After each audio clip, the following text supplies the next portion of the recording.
牛哥没来，就我一个人。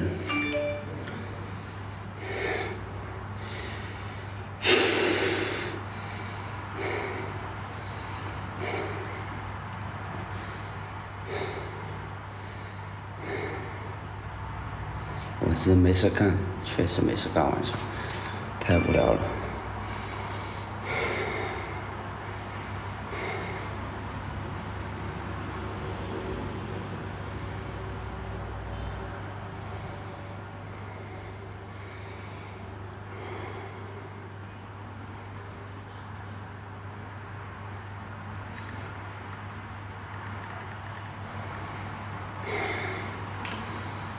好，行，实在太无聊了，真的太无聊了。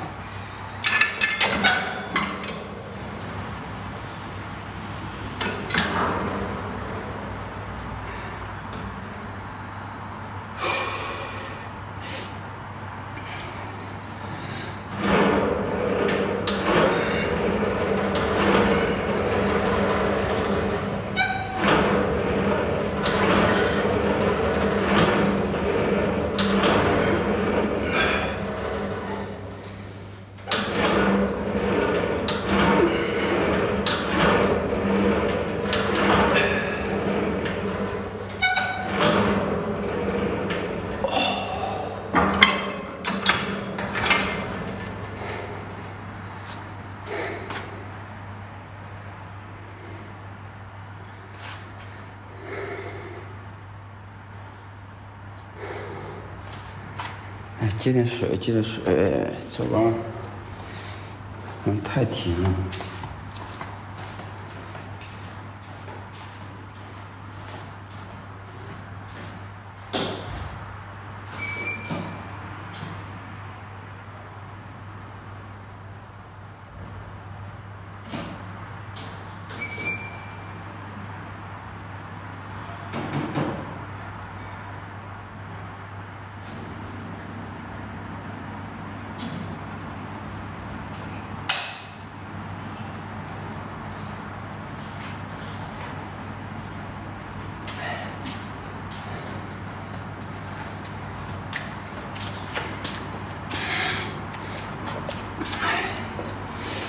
对，今天一个人在练啊，一个人在练，都去过节去了。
肚子圆圆的，呼呼。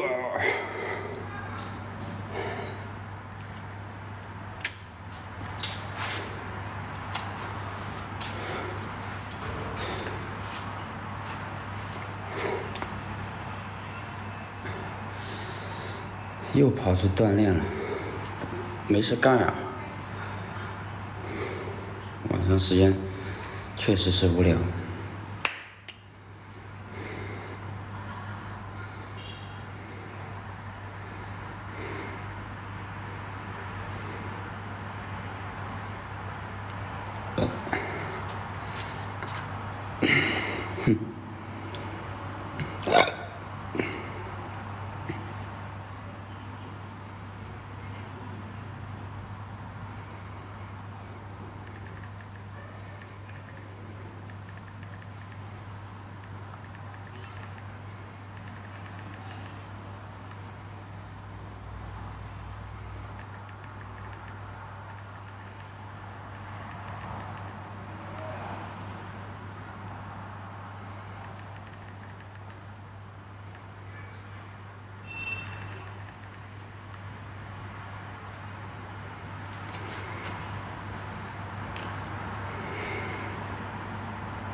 有那么冷吗？我去，我这里热的要死，你那儿有那么冷吗？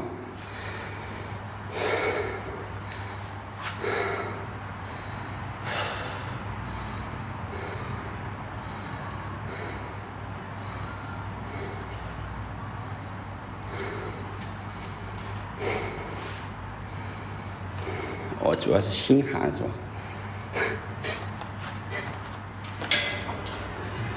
进。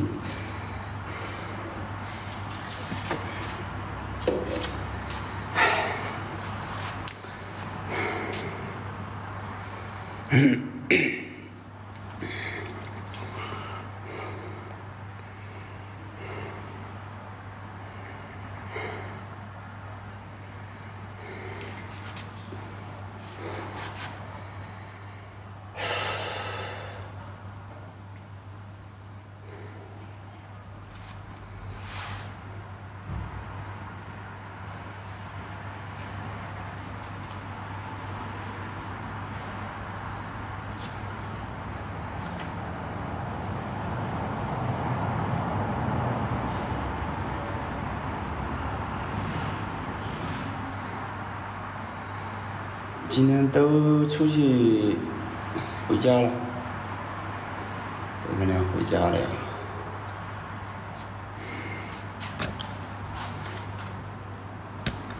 买个山头吧。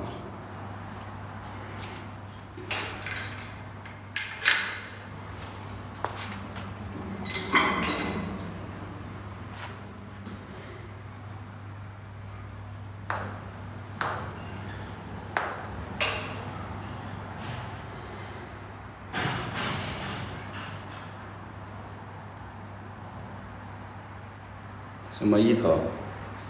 这2头半，不是1头半。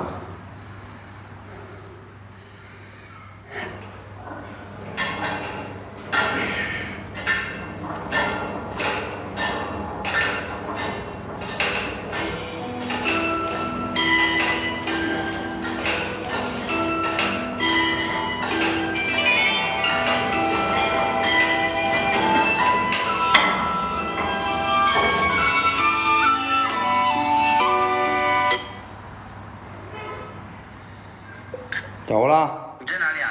在哪里啊？健身房。啊？健身房。怎么了？你在哪里啊？我在他妈集团。啊？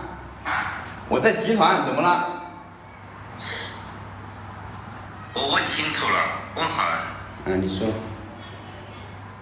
一定要看实习。啥？必须要看实，必须要看实。这个管级管不了，因为他是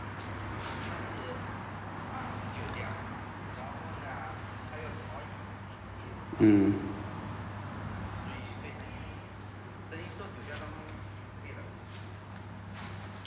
就差那个了。对。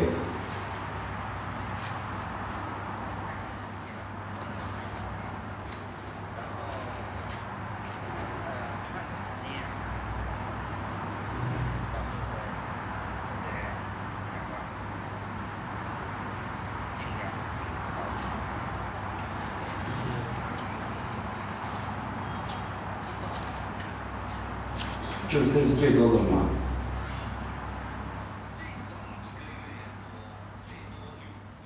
对呀、就1到6，反正1个月是可以，6个月不行，6个月不行，6个月门的店都关门了。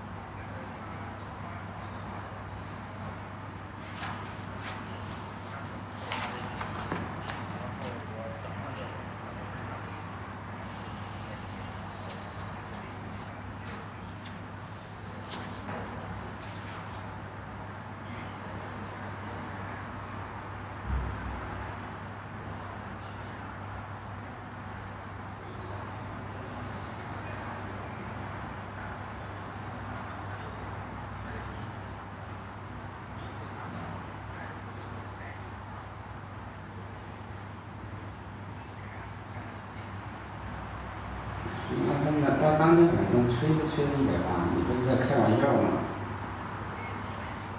对呀、你吹190，你血压抽出来绝对是超了，你信不信？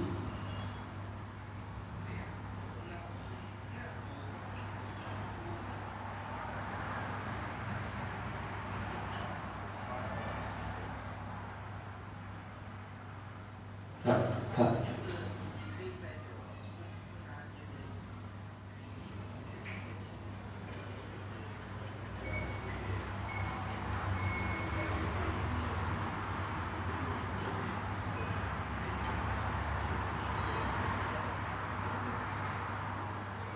也有可能，也有这个可能，我跟你讲。对，有可能是他当时喝完那个嘴巴里面那个气味很大，然后呢，血液里面不具体的看。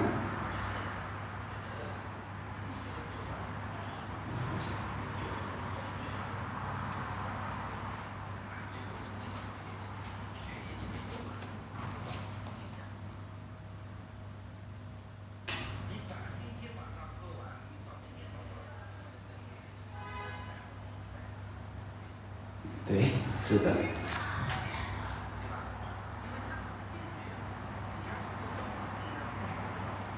对，感觉应该是没那么快，这个东西。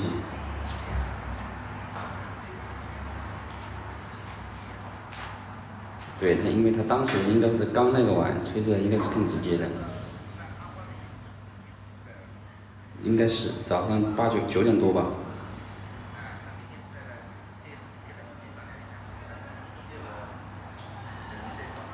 跟商量一下，如果说可以少那个，具体能花多少钱，让自己那个看一看。能尽量能花钱少花，那是最好的。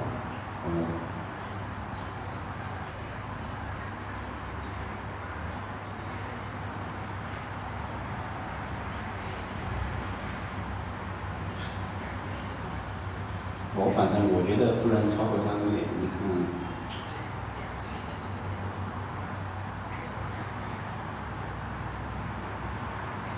就看，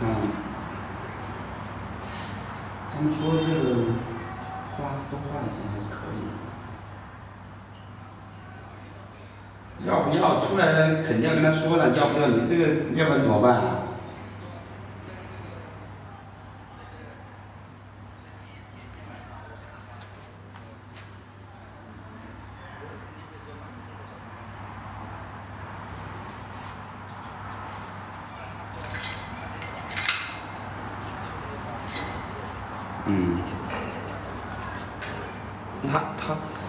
他那个不是最直接的。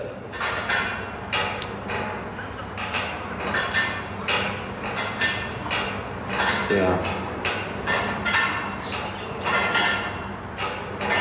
你说半年我花那么多钱，我赚这么多钱，我花那么多钱，我不净赚了。我觉得啊，我觉得不超过10万块。对。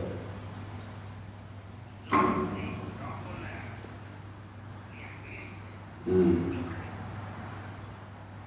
这个结果是最好的。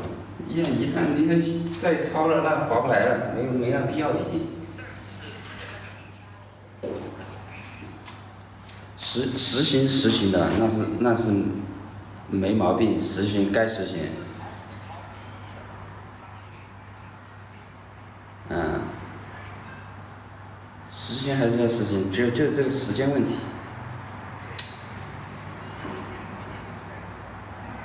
嗯。明天让出去吃个饭算了，再跟商量商量。好，你先喝，好，就这样啊。嗯，拜拜。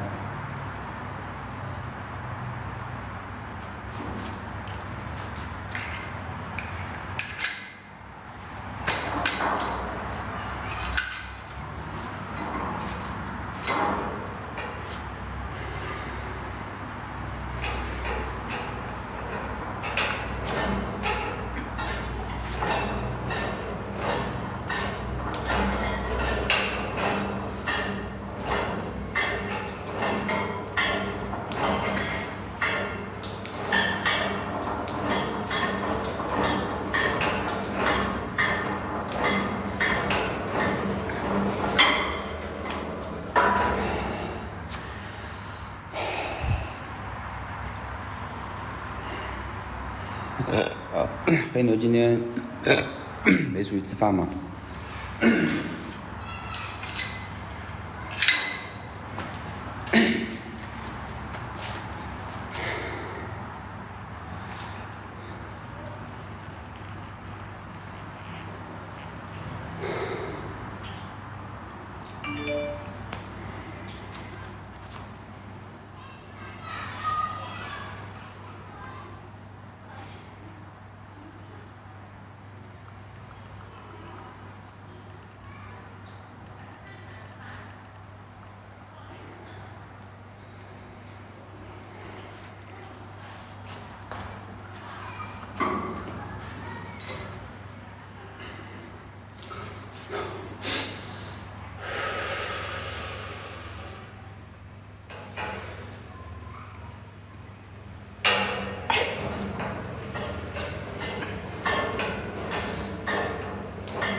哎呀，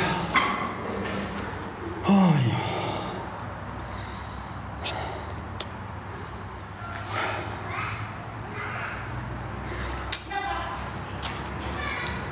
就这表情啊，天生就这表情。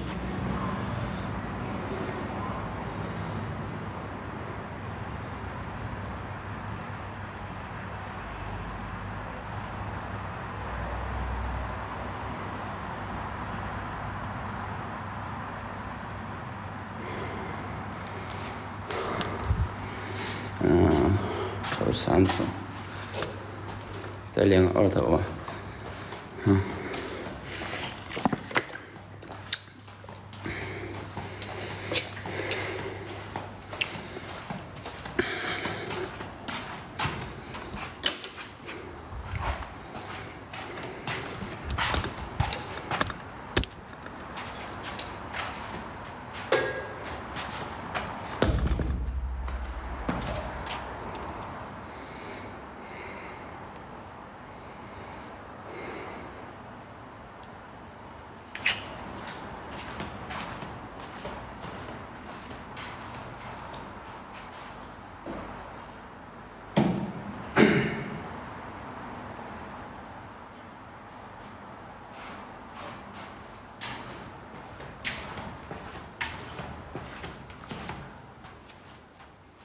对呀、就我一个人啊，就是我一个人。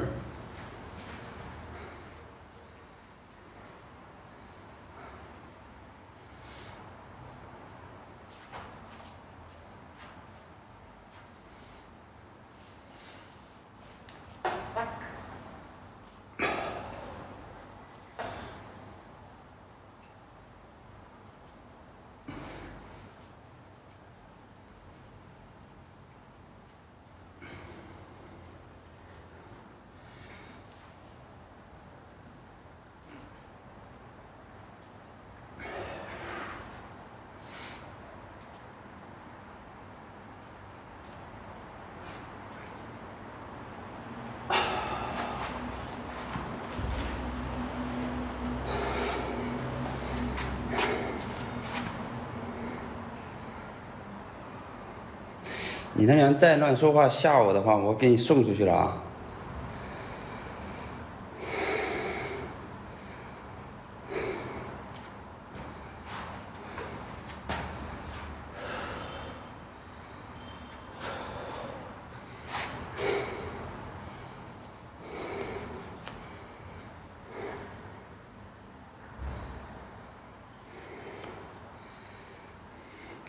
休息几个月，休息几个月还练啥呀？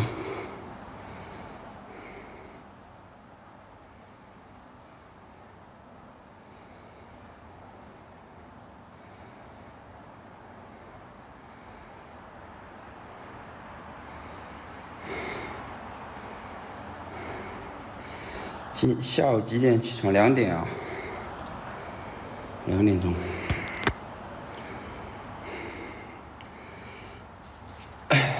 光军士声。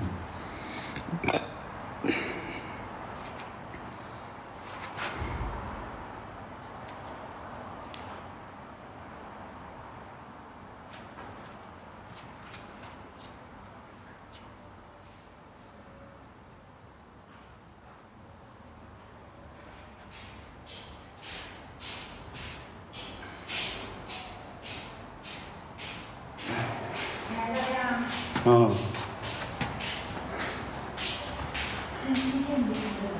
没人。昨天呢？昨天，苗说好像他是有2个人来上课了吧？主要是他手机。对。他手机被没收了是吧？对，关机了。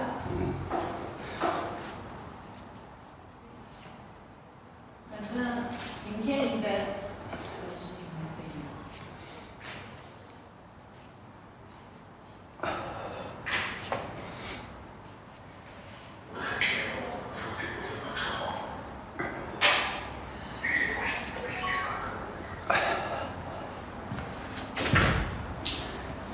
跟刘若芬的那个。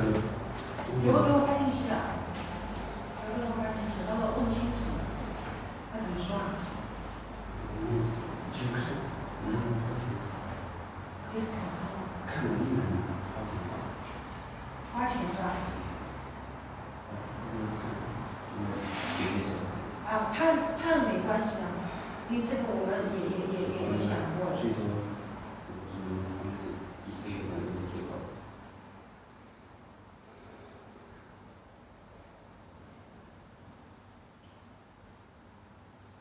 有的时候要判死刑，这个死刑真的是，就反正这年纪要是到了4、5个月就。嗯。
桑尼哥哥。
有的时候花太多也没必要。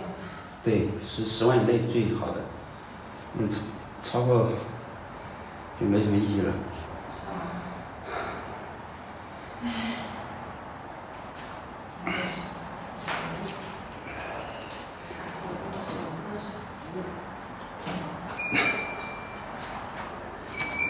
你知道他谁叫过去的，你知道吧？杨军叫他的。我猜他是杨军。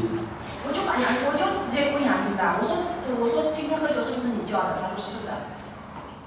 就前天来了个电话，怎么样了？就问了一下。那就是他拿了2酒是吗？嗯。他喝了杨梅烧酒，喝了1斤，喝了1斤啊。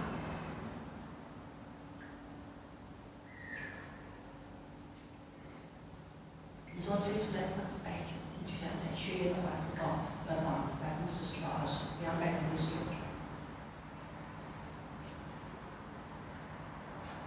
当时。他那个时候主要是一个没在那边的工厂那边。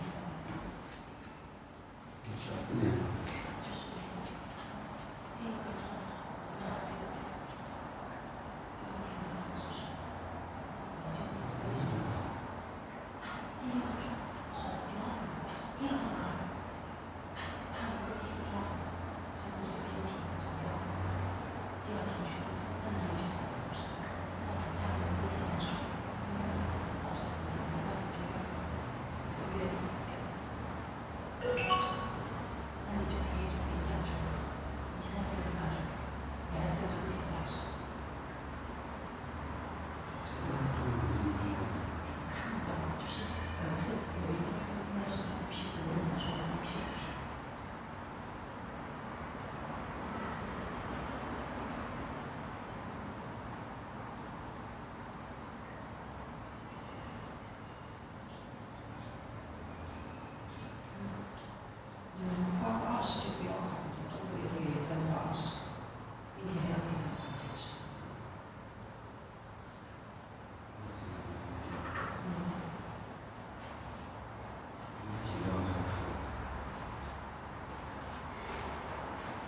明天确定应该知道。明天8点钟，应该就8点钟，明天早上先去接他们，然后去宾馆里面洗个澡。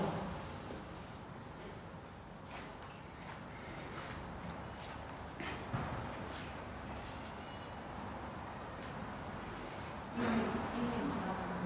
我朋友他跟我说，他说他也有一个朋友，就是撞好之后直接就跑掉了，人跑掉了，第二天才去处理。对他这个状况是要第二天去。对，他代谢快呀。是啊，那就快了，都晚上疯狂的喝水就是。但他那天妈的没给我打电话，是第二辆车撞好之后女儿给我打电话，他都没给我打电话，你知道吧？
我还没看到，2年之后干什么不晓得。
基本没出个转子，这说的什么法？学我，菜劲儿。他今天晚上不出去，在深渊无底洞啊！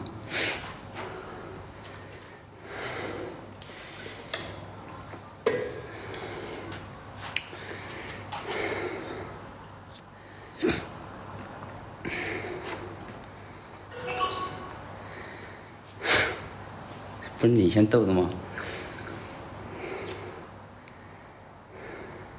森林虎。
暖宝宝，暖宝宝。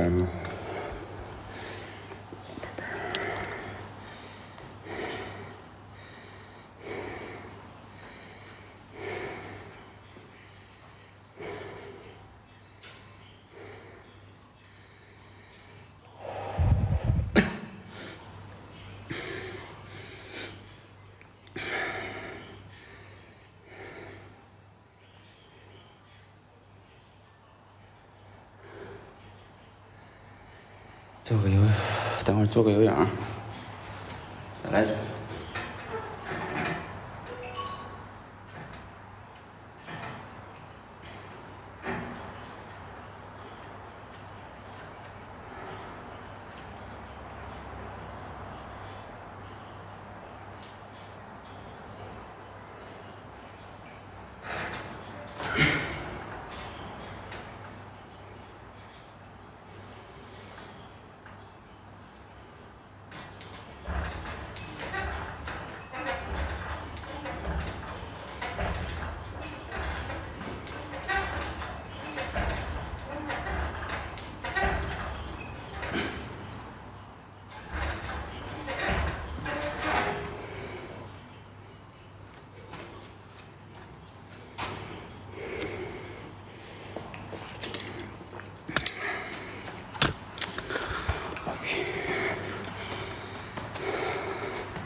不知道什么样的福利才算福利。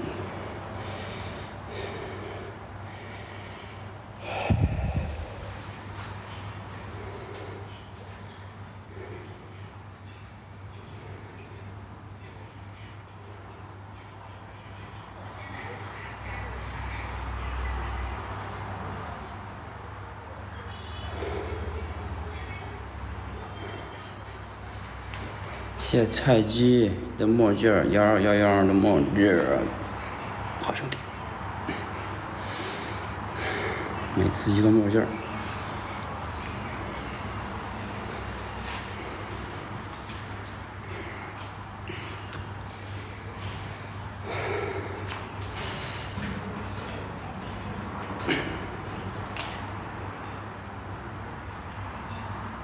铁疙瘩。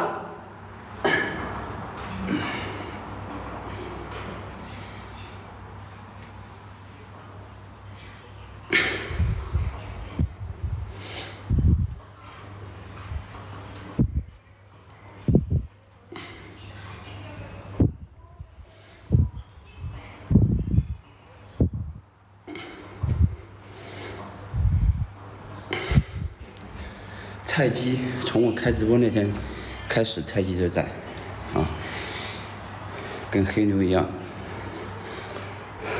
对不对？好几年了。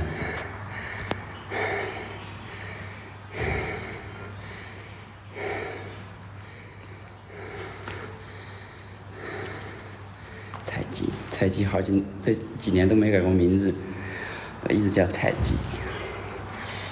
菜鸡儿。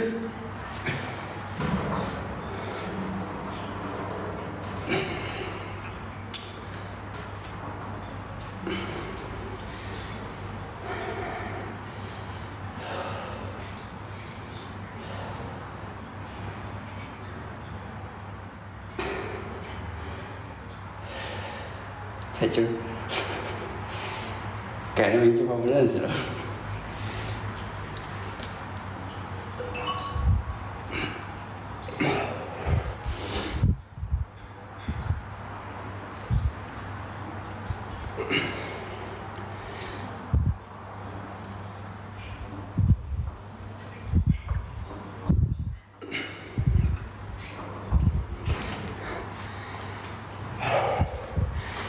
这个头像也没改过，一直都这头像，啊。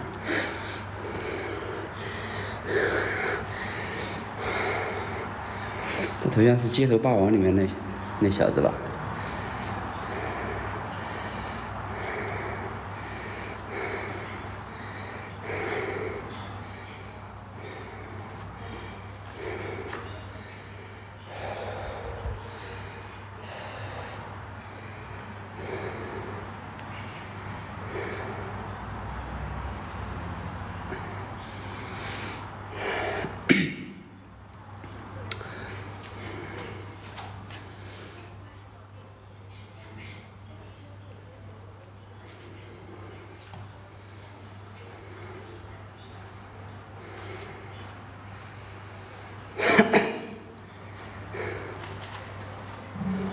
为什么今天这么喘？呼吸不通，这咋回事？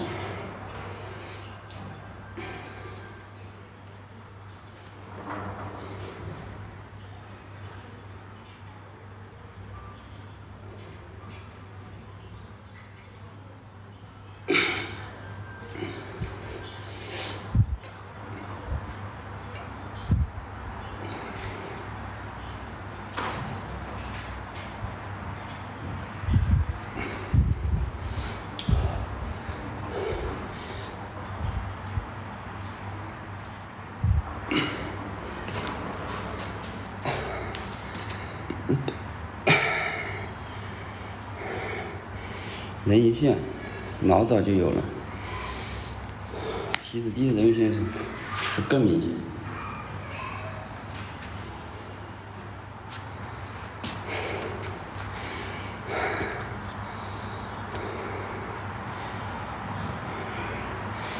好了，去做个有氧吧。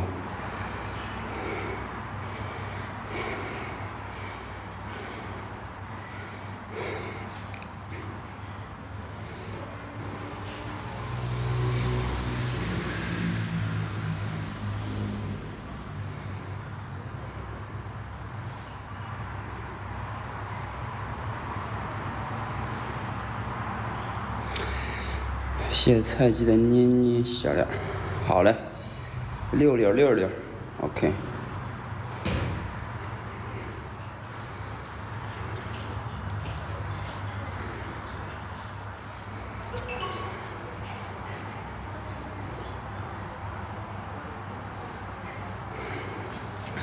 好了，就这样吧，啊，做个有氧就结束了，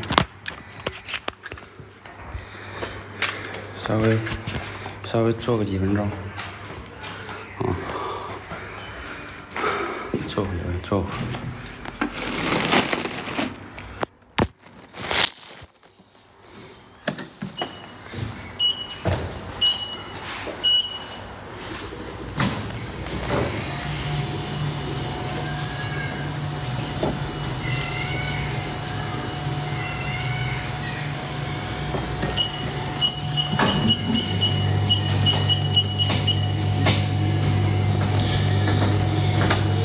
白洛因是谁啊？我看看白洛因是谁。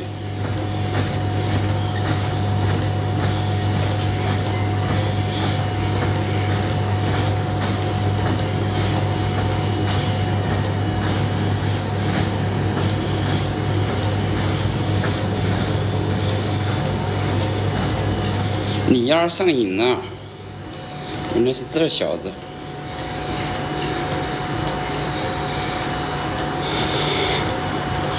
昨天晚上的电影还没看完呢。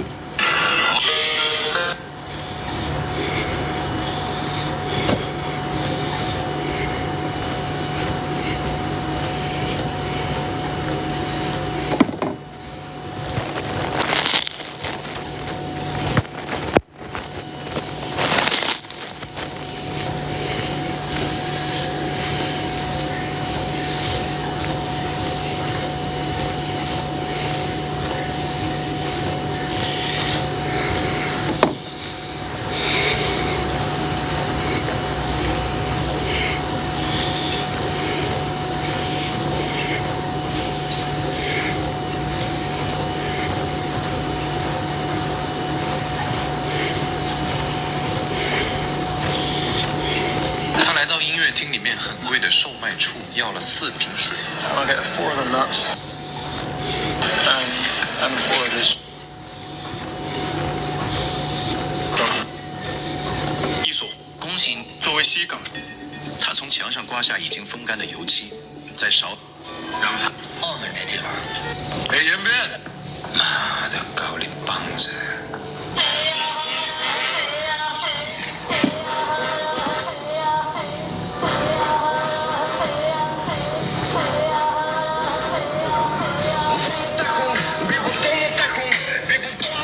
！10年了。2025韩国最新犯罪动作大片《谍谱》将近拍，而本片也是执笔超人气剧组不汉党编剧金明秀的处女作，一经上映就获得无数好评，更是被评为韩国年度最佳黑暗题材电影的当红之作。且无论是剧情、尺度、犯罪因子，都绝对是全部拉满的存在，让人看一眼就肾上腺素飙升，无不想一睹此片全貌，真正诠释了什么叫做韩国电影自从废除电影审查制度，真的是什么都敢拍。而正片开始之前呢，也先感谢转转催更，最近断舍离，刚好把我的旧手机放转转卖了。转转现在不止收手机，就连 LV 包、平板、手表都能收。听我的，闲置物品想要快速变现，认准转转 APP。近日的韩国一小巷之中，莫名的出现了一具跳楼身亡的尸体，但让人奇怪的是，周围竟然没有一个人认识他。而我们的男主明德，作为刑警的他，自然也是第一时间赶到了现场。同行的还有他的同事大牛，而大牛也是询问一旁的片区民警树根发生了什么事情。而据树根描述，就是有一名50多岁的小伙从5楼跳下来，当场就领了盒饭。而明德则是率先来到了尸体面前，但对方身上显然有被折磨的痕迹，也断定了对方应该不是他杀就是自杀，随即就去。欢迎收看粉丝点什么，博主就解说什么系列的第2期，评论和私信中呼声最高的电影《极速追杀》来了。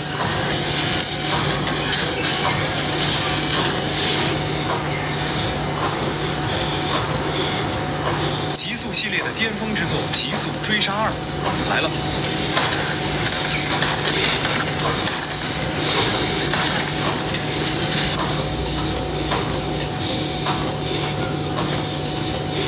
欢迎收看粉丝点什么，博主就解说什么系列的第2期，评论和私信中呼声最高的电影《极速追杀》来了。谢生灵府的棒棒糖，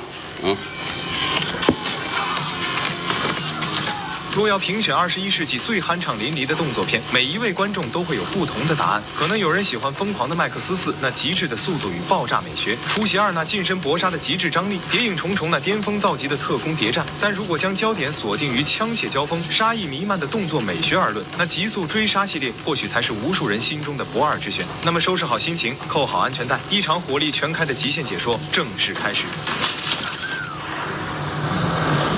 影片的序幕，一辆黑色 SUV 慢悠悠地驶入画面，冲撞上了水泥台阶。一名满身伤痕的男子摇摇欲坠地从车中跌落，他正是我们本片的男主约翰·维克。腹部中枪的他颤颤巍巍地掏出手机，屏幕上播放的是他与亡妻曾经相拥海边的温馨时光。没过一会儿，失血过多的他最终昏倒了过去。随着一阵闹钟的响起，镜头回到了数日前。约翰缓缓地从自己的大床中苏醒，他房屋简约大气，面积宽敞，一看就不少钱。而房中的每个角落，处处都有亡妻遗留的生活痕迹。断断续续的闪回镜头，也将往事徐徐铺展于观众眼前。原来，约翰的妻子不久前突发重疾，最终在医院不治离世。从那一刻起，约翰的人生就彻底陷入了万丈深渊。参加完妻子的葬礼，许多亲朋仿佛形同陌路，招呼都不打就匆匆离去，唯独只有故友马库斯前来安慰他。晚上，约翰收到了一份意外的快递，打开包裹，竟是一只可爱的比格犬。随包而来的还有一封信件。这位在葬礼上都坚强的滴泪未落、缄口不语的男人，却在读完这封信后就再也绷不住了。John, I'm sorry I can't be there for you, but you still need something, someone to love. So start with this, because the card doesn't count. I love you, John.This illness has loomed over us for a long time, and now that I have found my peace, find yours. Until that day, your best friend, Helen.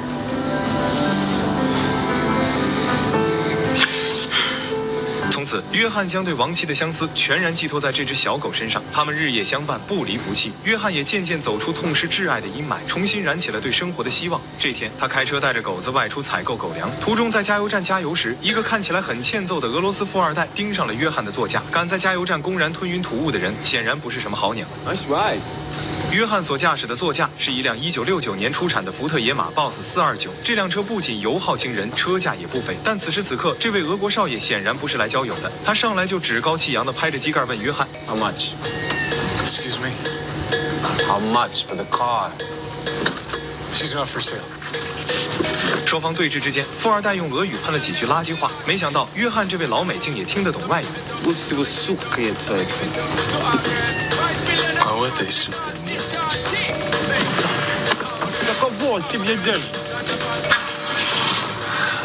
Have good day, sir. 经历短暂的小摩擦之后，约翰驱车驶往了机场空旷地带，来了几圈高难度的极限漂移，尽情宣泄着内心的不快情绪。当天夜里，约翰辗转反侧，彻夜难眠，于是索性让狗子上床和他一起睡觉。随后，约翰不慌不忙地拨出电话，预定了一份12人的晚餐外卖。此语明显是地下世界的黑。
随即进入舞池之际，约翰跟随震耳欲聋的音乐，再次开启了杀神时刻。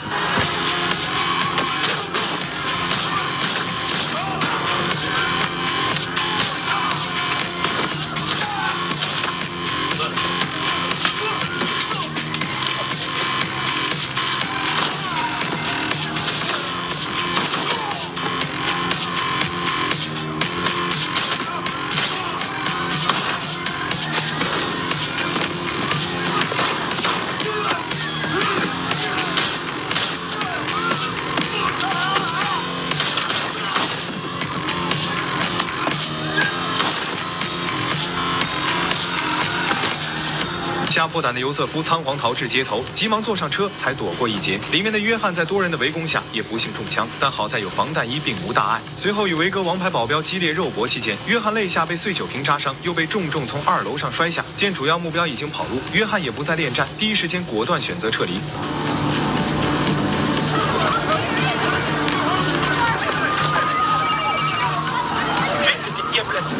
Victor's dead. 负伤的约翰返回了大陆酒店，前台卡戎对此似乎早已习以为常。他淡然告知约翰，酒店医师已在楼上待命，是一位亚裔的医生帮约翰缝合了伤口。他也出演过《黑客帝国》的老锁匠，这也算是梦幻联动吧。约翰饮下一杯威士忌后，便回房躺下稍作歇息。此时，酒店对面的屋顶上，老友马库斯正透过狙击瞄准镜凝视着约翰。就在准星锁定约翰身旁之时，发现一个人影已经溜进了他的房间。按照狙神马库斯的水准，这一枪绝不可能打偏。他这是在提醒约翰，有刺客来了。Hey, John. Perkins? I thought I let myself in. 按照规矩，杀手是不能在酒店内干活的，但维格开出400万美元的天价悬赏，让他不惜铤而走险。可惜帕金斯还是略显逊色，被约翰以锁技制服。接着，约翰逼问他尤瑟夫和维格的位置，为求自保，帕金斯只好出卖金主，让约翰去一个叫小俄罗斯教堂的地方，因为那里是维格的地下金库。得到情报的约翰并未取帕金斯的性命，仅是将他击昏了过去。翌日清晨，伤势稍愈的约翰来到教堂，面对热情迎接的神父，约翰二话不说，直接就掏出了把突击步枪。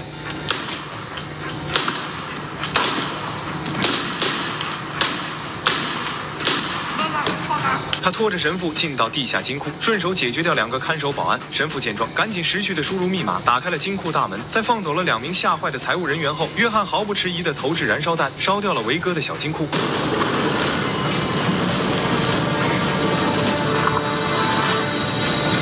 维哥得知消息后，第一时间赶到了教堂，殊不知约翰早已在此等候多时。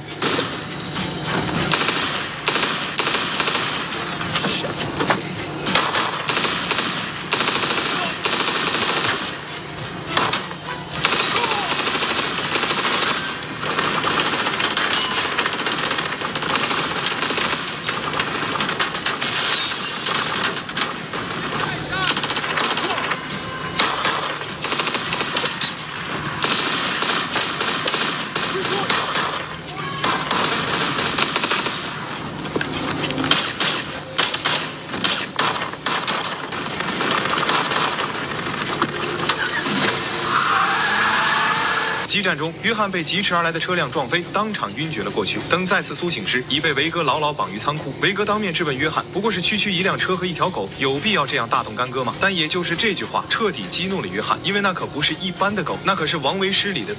但现在他双手被绑，也无济于事。维格本可以一枪爆头全剧终，但他却要让手下用塑料袋将约翰活活闷死。危急关头，屋外冷不防飞进一发狙击子弹，原来是马库斯又来救驾了。此前他佯装接下维格的悬赏，其实是要伺机保护好友。约翰趁机奋起反击，与维格的王牌保镖进行殊死肉搏。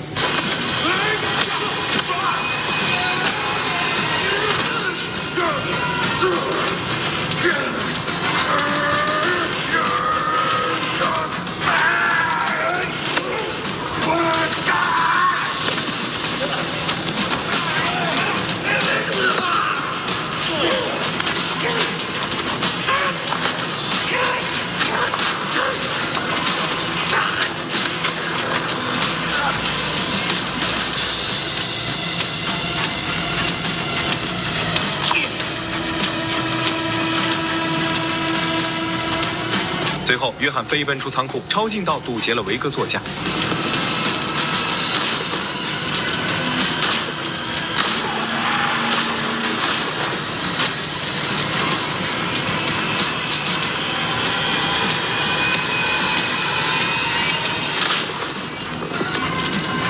在 KSG 霰弹枪的巨大威慑力下，维格自知在劫难逃，为保住自身性命，只得咬牙将儿子的藏身之地和盘托出，当真是父慈子孝的绝佳典范。Is kept in a safe house, Brooklyn, 434 Wallace Place. They know you're coming. Of course. But it won't matter. 此刻已领教过杀神厉害的尤瑟夫正躲在安全屋内瑟瑟发抖。虽然此处已被维哥重兵守护，但约翰这一次却并未莽撞强攻，而是先干掉外围保镖，夺取了对讲机。占据有利位置后，约翰开启了第一人称射击游戏。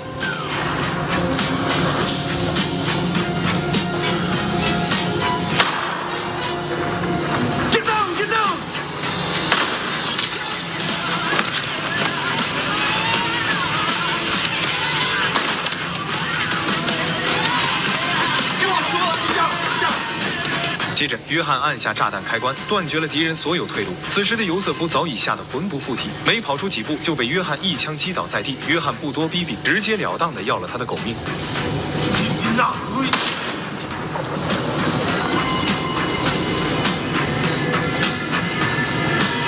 大仇得报后，约翰意兴阑珊，准备从酒店退房离去。前台卡戎为表照顾不周，特意赠送给约翰一辆崭新的道奇跑车。而约翰离开酒店后的第一件事，便是找到好友马库斯，感谢他在危难时刻多次仗义相救。马库斯语重心长地劝慰约翰，让他趁此机会彻底金盆洗手，不要再沉溺于杀戮纷争之中。而在不远处，女杀手帕金斯则正一脸阴沉地盯着二人。晚上，马库斯独自返回家时，却发现家里已然被不速之客占领。毫无悬念，正是女杀手帕金斯暗中告的密。维格对马库斯实行了非人的殴打折磨，认为马库斯保护约翰背叛了自己。暴怒之下，维格几枪终结了马库斯的生命，并狂妄至极地打电话向约翰挑衅。约翰听后猛然调转车头，火速赶往马库斯住所。可等他抵达时，马库斯已经凉透了。旧恨未消，又添新仇。此时，大陆酒店也开始执行了他们的清算计划。由于帕金斯在酒店内行刺，经理温斯顿当即秉公执行了家法。By thine own hand, revoked.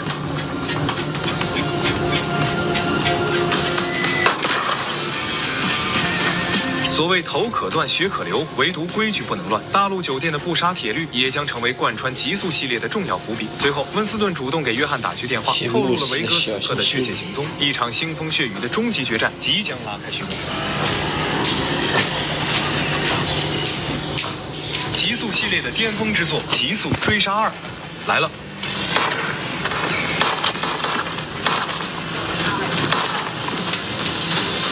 2014年，《极速追杀1》的横空出世，彻底颠覆了整个好莱坞动作电影的传统格局，掀起了一股强调实战、硬核搏杀以及干腹的全新浪潮。尤其是影片中那闻名于世的莫桑比克射击法，更是令人记忆犹新。正所谓两枪胸部一枪头，神仙来了也摇头。而今天所要详解的第2部《夜魔人巴巴亚嘎》将全面复出，这一次他不再是为狗而战，而是为信条、为底线，血洗罗马整个黑帮。那为了提升各位观众的观看体验，本期视频依旧将延续上期的传统，从中会加入枪械型号的讲解、最终的 MVP 结算战绩以及扣人心弦的精彩原片。那么废话不多说，点赞收藏后，我们火力全开的精彩解说正式开始。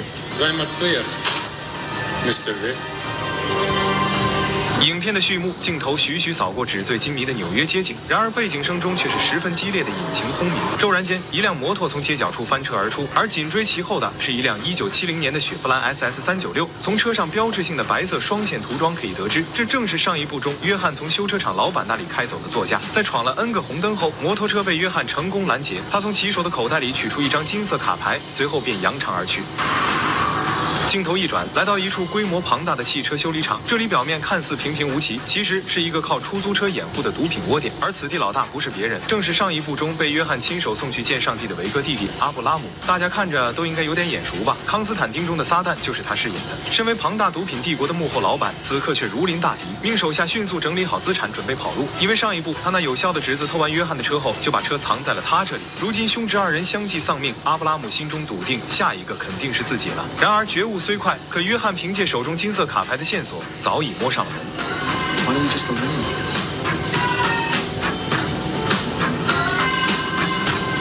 John Wick is a man of focus.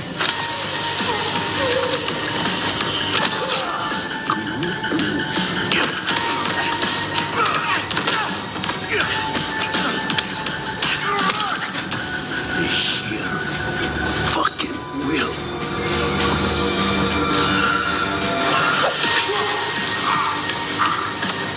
回家？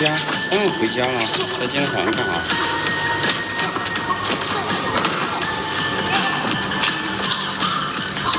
Once killed 3 men in a bar. A pencil. I know, I've heard the story, With sir. a fucking pencil? Who the fuck can do that? I can assure you that the stories you hear about these men, if nothing else, has been watered down.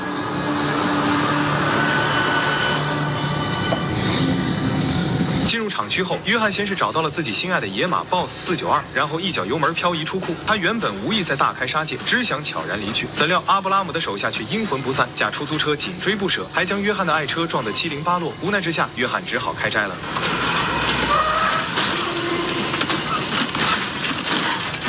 接着，约翰调转车头，准备从另一侧的卷帘门离开，可竟还有个不长眼的家伙挡住了去路。无理监控。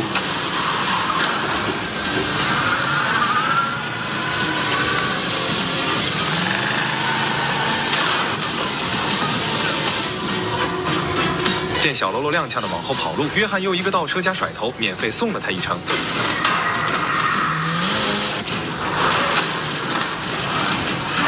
见约翰被撞下了车，其他的小弟开始一拥而上，约翰一个手刃加踢裆，3下5除2就将其全部放倒。这时，一名魁梧壮汉突然杀出，直接将约翰抡起，抱摔在地。眼看自己就要体力不支，约翰索性拔枪解决了战斗。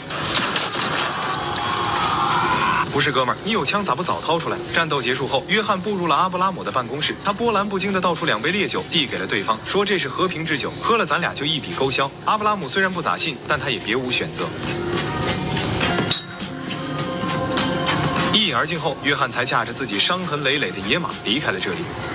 回到家后，约翰打开了副驾驶的储物箱，取出了里面的信封，那是一张他与亡妻的合照，上面还写着妻子生前留下的祝福语。原来这辆车竟是妻子生前赠予他的生日礼物，难怪他誓死也要将其取回来。伤感过后，约翰拖着一身疲惫走回卧室，开始沐浴更衣，在重温了一遍妻子的视频后，倒头便睡了过去。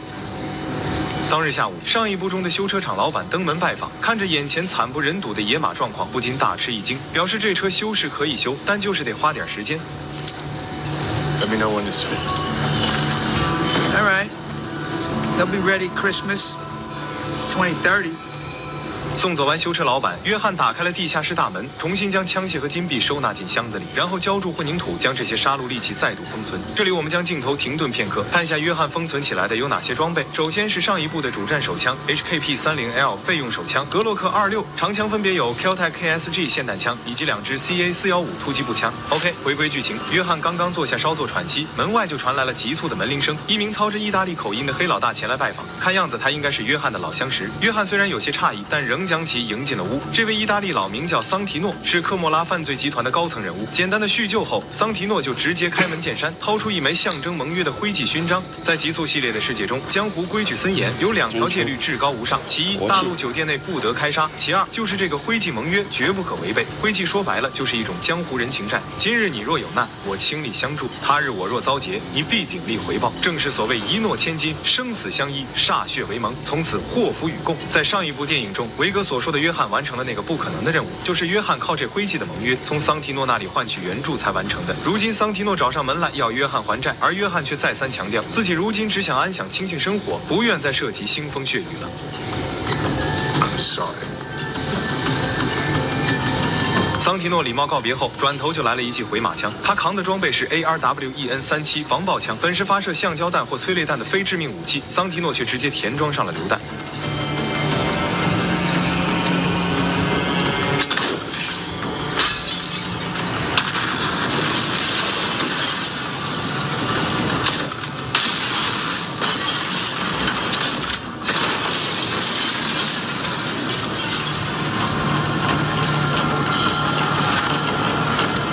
接连的3发榴弹，约翰的豪宅就瞬间被炸成了一片废墟。所幸这回人和狗子都没事，不过关于妻子的所有珍贵回忆都付之一旦了。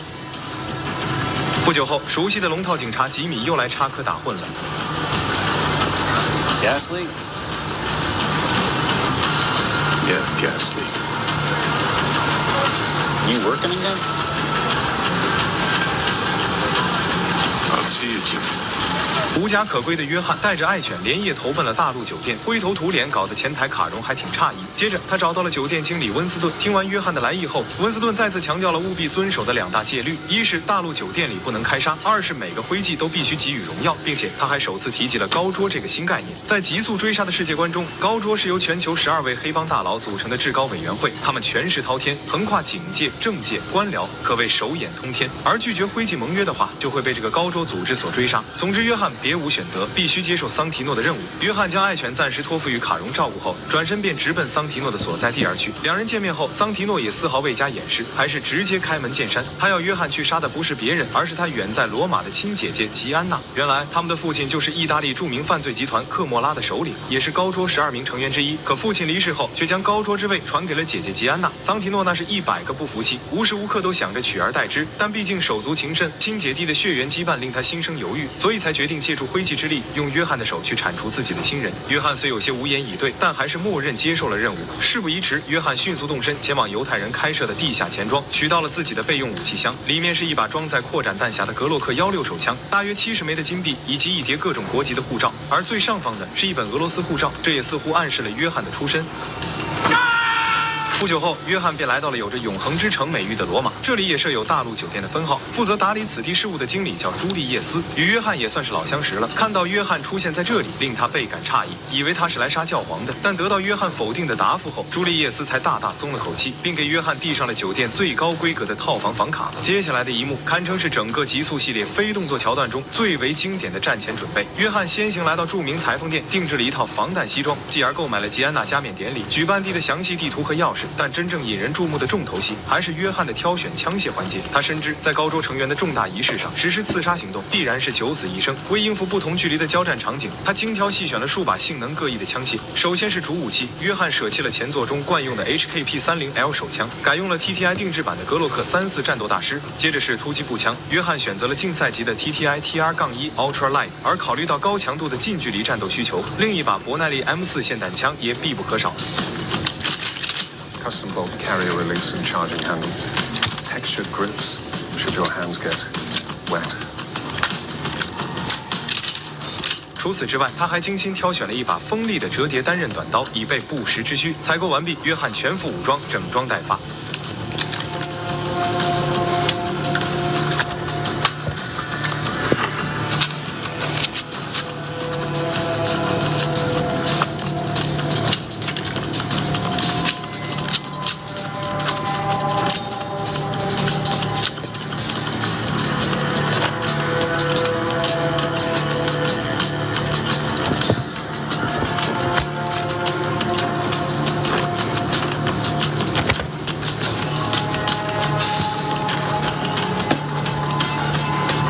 随着夜幕降临，吉安娜的加冕典礼也正式拉开序幕。典礼举办之地名叫卡拉卡拉，是古罗马时期的公共澡堂子，也算是历史5A 级景区了。约翰用先前买来的钥匙打开了后门，潜入了浴场的地下通道。他一路上将步枪与霰弹枪分别安置在不同位置，自己仅携带2把格洛克手枪和匕首，慢慢地向典礼中心区域前行。而仪式现场上，另外一名来自于非洲的高桌成员阿肯尼单独会面了吉安娜。由于吉安娜强占了阿肯尼的地盘，所以他这次是来交涉的。可吉安娜态度依旧强硬，寸步不让。无奈的阿肯尼只好愤怒地转身离去。送走阿肯尼之后，吉安娜表示要到后台补下妆。然而下一秒，约翰就如鬼魅般出现在了这里。身为旧时的吉安娜自然明白约翰的来意，起初还想求约翰抬手放自己一马，但当他得知这一切均源自弟弟桑提诺的徽记之约时，顿觉心灰意冷，放弃了抵抗意志。随后，吉安娜告诉约翰，桑提诺拿下高桌席位之后，必然不会善罢甘休，他的野心是控制全世界，而下一个目标就是纽约，而约翰你就是将纽约拱手送出的那个人。说完这些，吉安娜坦然宽衣，全身赤裸地走向浴池。作为有头有脸的大姐大，生要以自己的方式生存，死也要以自己的方式死去。接着，吉安娜躺在浴池之中，池水被瞬间染成了红色。约翰缓缓来到浴池边，轻轻握住吉安娜的手，以这样一种沉默而庄重的方式告别了自己的旧时。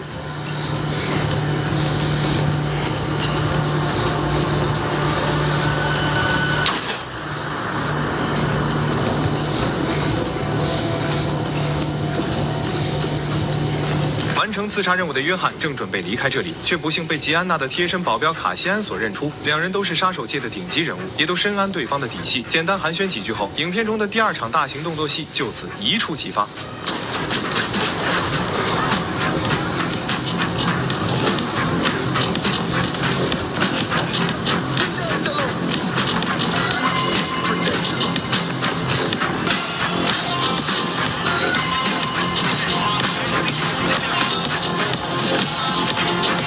听故事会呢，看电影解说，又到家了。谢汇软的520。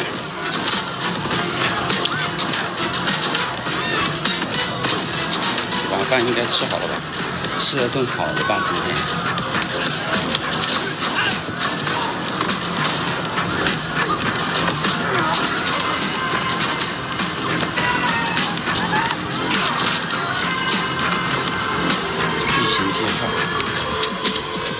马上结束了，不看点电影，这时间过得太慢了。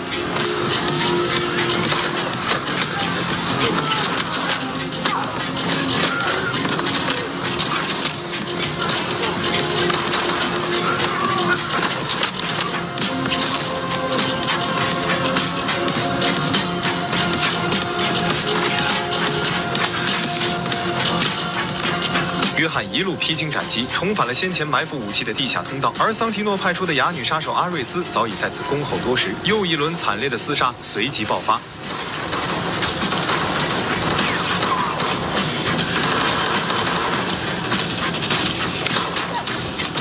今天没戴眼镜，戴眼镜干啥？今天戴我眼镜。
时间到，结束。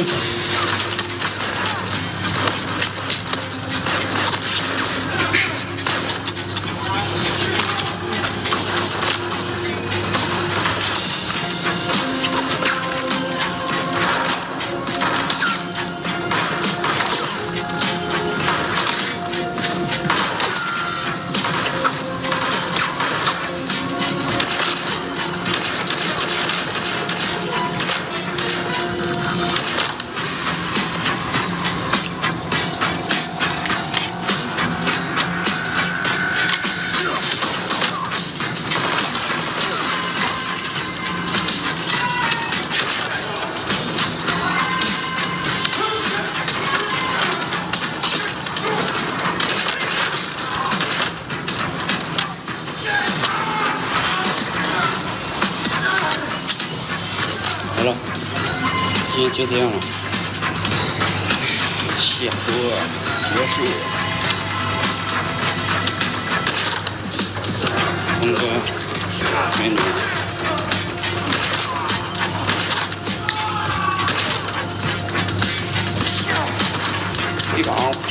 汇报，太低穷了。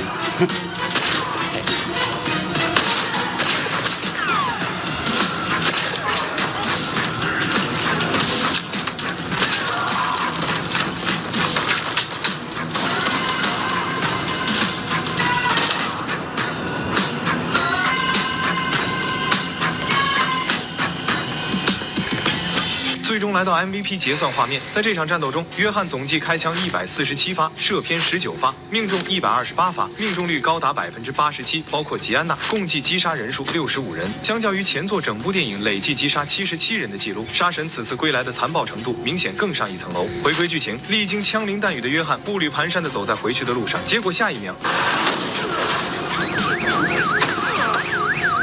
开车的不是别人，正是吉安娜的贴身保镖卡西安。一场势均力敌的死战随即爆发，这场搏斗也是系列中的最佳近身战之一，拳脚刀枪刚柔并济。约翰更是数次以咏春招式化解攻势。虽然老外的身体灵活柔韧性不如东方演员，但贵在够硬够血性。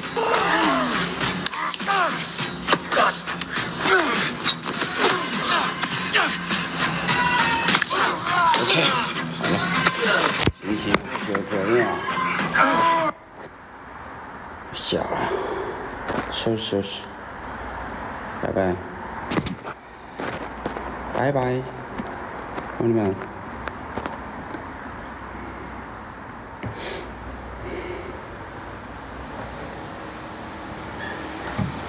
好了，下了啊，明天见。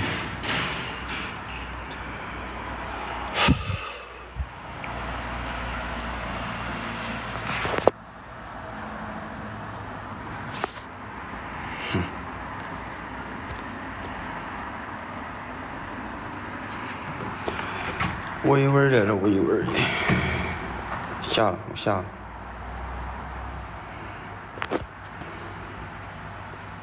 拜拜。